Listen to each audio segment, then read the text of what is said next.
Hello, my Panda pals, and welcome back. Today is part 1 of covering what happened on Happily Ever After, Season 8, Episode 10. Let's get right into it.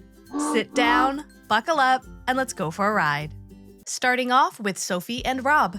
Last episode, Sophie begs Rob to be kind to her, and he tells her that he is sick and tired of her asking for the impossible from him and tells her to go off and be with someone else. It is a new day and Rob is at the gym with his friend Tarai, who is in town. Tarai asks him when he is planning on visiting LA again, and Rob tells him that he's actually been considering moving back. Austin was just kind of a letdown. A lot of why I moved out here was so Sophie and I could kind of start our lives together, and I don't really have confidence in that. Rob tells us that he hasn't spoken to Sophie since she stormed out on him last night, and every time that they argue, it always ends with her on the brink of calling it quits. I love her.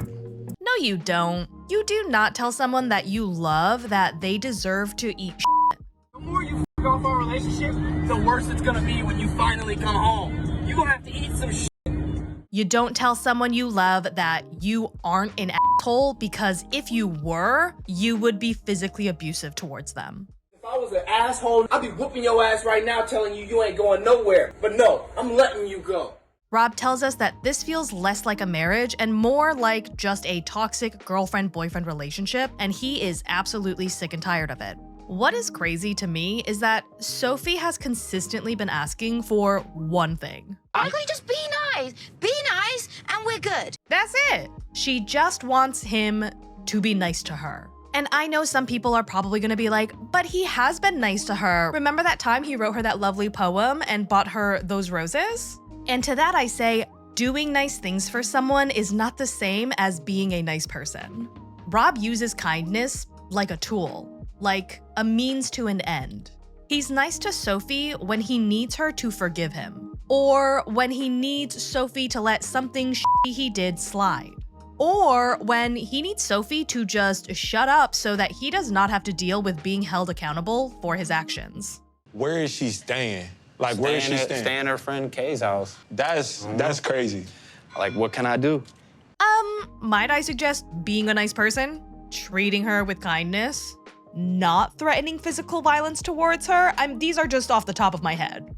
Tarai says he only has one side of the story, but from the side he's been getting, he feels like Sophie is not as invested in the relationship as he is, since she can't even stay home consistently. At this point, I do not care if Rob paints Sophie as the bad guy and leaves the relationship crying that he is the victim, because he will be doing Sophie the biggest favor. You know, like when the trash just takes itself out?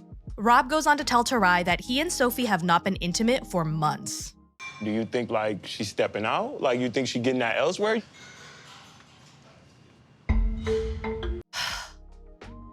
Do you know how small the chances are that Sophie is gonna go out, find a random dude to screw, and get off? You think that after dealing with all of Rob's manipulative, abusive, gaslighting bullshit that she has got the energy to go out and be disappointed by another man? Rob tells Tarai that Sophie and him can actually get along really well, and that before she moved to the States and the green card came into the picture, he had zero reason to think that she didn't care about him. It don't feel like she actually genuinely invested. You don't think, like, she trying to stay in America? Like, at this point? Tarai, I know that Rob is your boy, but please do not even try to argue that Sophie is using Rob for his green card. I did go through a lot with the girl to be together. Long before she was in the States, I had no reason to think she didn't care about me. I just do not like Rob at all. I tried, I failed. The reason why everything was so hunky-dory awesome before she came to the States, and you didn't have to question whether she was invested in this relationship or not, is because she did not know that you were cheating on her. Rob says that he does not actually think Sophie is just using him for a green card because she isn't that kind of girl. She playing this cat and mouse game with you is really feeling like a green card play. Like, she's stringing you along this whole way just to make sure she gets that. I mean, yeah, Sophie is playing cat and mouse, but she is not the cat. She is the mouse. And every time she leaves that apartment, she is trying to escape. Tarai tells us that he thinks Rob cannot accept that Sophie is actually using him for a green card because he doesn't want to bruise his ego and feel like he's been living a lie over the last few years. Rob tells us that he doesn't think Sophie is in it for the green card because if she wanted that, why would she choose a guy who didn't even have a bathroom in his apartment? Which is a good point, and one of very few times Rob actually makes sense. He tells him that he still has hope that the two of them can work it out, and Tarai is like, oh, what? Sophie and Kai are at home hanging out with Sophie's mom who's in town. Claire has a brace on her leg and tells us that it's because John was tailgating and ended up in a 4-car collision. She then tells us that she actually ended things with him and cut him off because he is a no bueno man. I said, you don't clean your teeth at night. I told him he was rubbish in bed. That First of all, gross. Brush your teeth. Second, not surprised it ended because they didn't even act like they were dating to begin with. Third, something bigger definitely happened because that is a lot of anger for just being mad that he doesn't brush his teeth at night. Claire tells Sophie that she should learn from her mother's mistakes because she was unhappy with her man and she left, and clearly Sophie is very unhappy with hers. Sophie says that yesterday was so emotionally draining for her. When I see the nice side of him, I'm just like, oh, that's the Rob that I love. I just wish he'd be like that all the time. Then she goes on to say that she knows Rob is a nice guy, but honestly, I just don't think Rob is actually a nice guy. I think he is a dick who has the capacity to do nice things for someone once in a while. Your relationship should not be chaos and negativity dotted with moments of kindness. Okay, say I think, all right, I don't want to be with him anymore. I just don't know from there, like, what the I'm going to do in my life now. For fuck's sake, anything! You can start by trying to find someone who doesn't tell you that you are lucky that they don't beat you. You could just start pursuing greater things because you are no longer held back by a gaslighting, unambitious, sad excuse for a man. Sophie tries to explain that if she leaves Rob, then a lot of things will go up in the air and that scares her. Can she stay in the States? Does she have to move back to England? What about all of the friends that she's made here? I have a life here, so I just... If your one scare is just going back home, that's not a reason to stick with Rob. Sophie says that a big part of not being able to leave Rob is because she can't stop holding on to the old version of him. Claire tells us Sophie is being absolutely delusional, which is expected because she's 24 and in love, but she's gotta do something to try and convince her to leave. Do you truly believe that he could be that guy that you fell in love with? Don't know. Claire says if she wants to continue this relationship with Rob, then she has to move forward, thinking that he's never gonna change. And if he never changes, then he's just gonna slowly chip away at her until there's nothing left. And no disrespect to you, but stupid bitches do that. And for as cuckoo as Claire is, I think this is really sound advice. I do not think Sophie should move forward with the mindset that she can make things better by changing Rob. She really has to think, if he never changes, am I okay with that? And if the answer is no, then you have to leave. Look at your little face. You're sad. I'm not sad. You are sad, Soph. Sophie tells us that before she came to America, she loved Rob and everyone she knew loved Rob. But now he's just not the same guy that she fell in love with.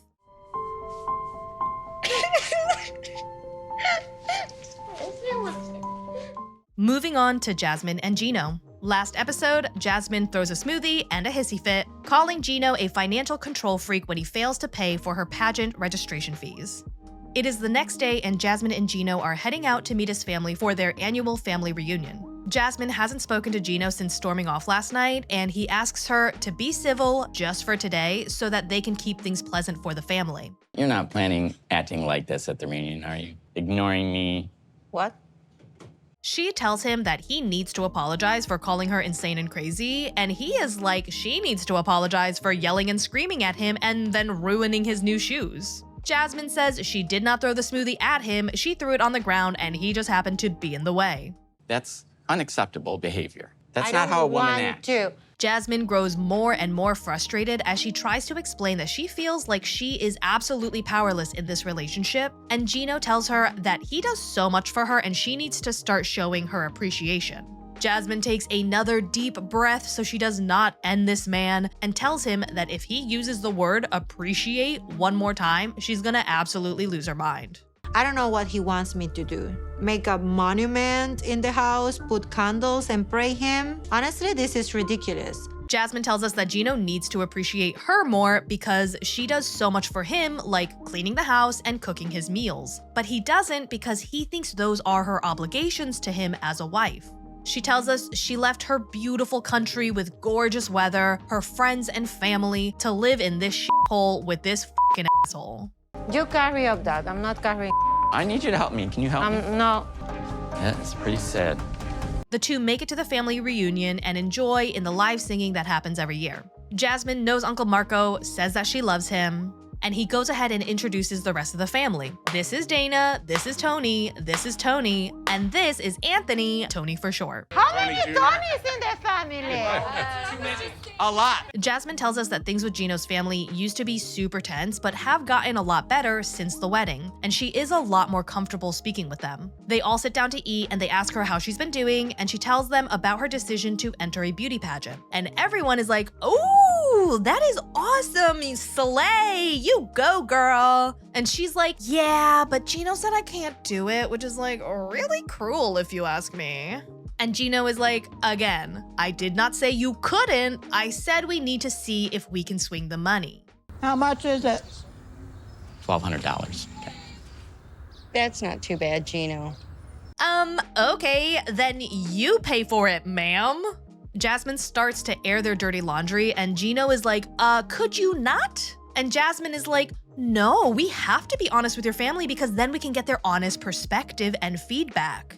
And I'm over here like, if their perspective is that $1,200 is not bad for a pageant registration fee considering the two of you are not currently employed, you do not want their perspective.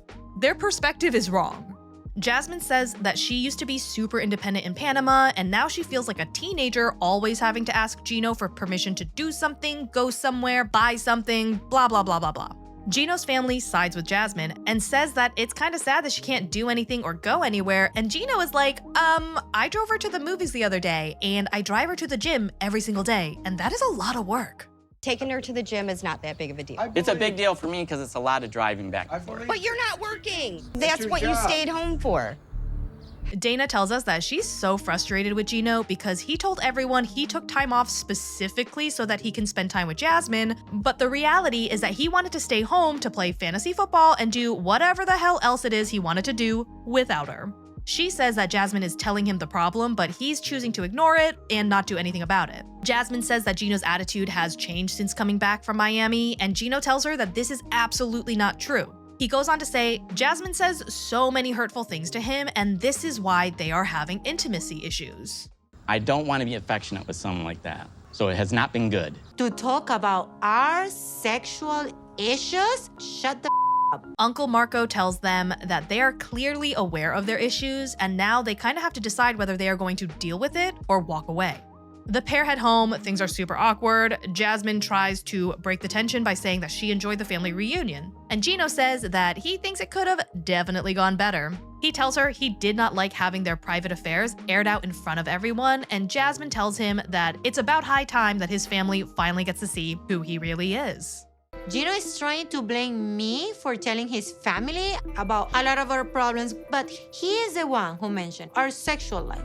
Jasmine tells us that Gino is a gaslighter and actively tries to trigger her so that she will yell at him and call him mean names so that he can say that she is the reason that they are having problems being intimate, when in reality, he just does not want to bang her. Stop putting makeup on the real sexual problem you have. Do you know what the big problem is? Your addiction to pornography. It is so weird to witness a gaslighter accusing a gaslighter of gaslighting because that gaslighter is accusing that gaslighter of gaslighting them.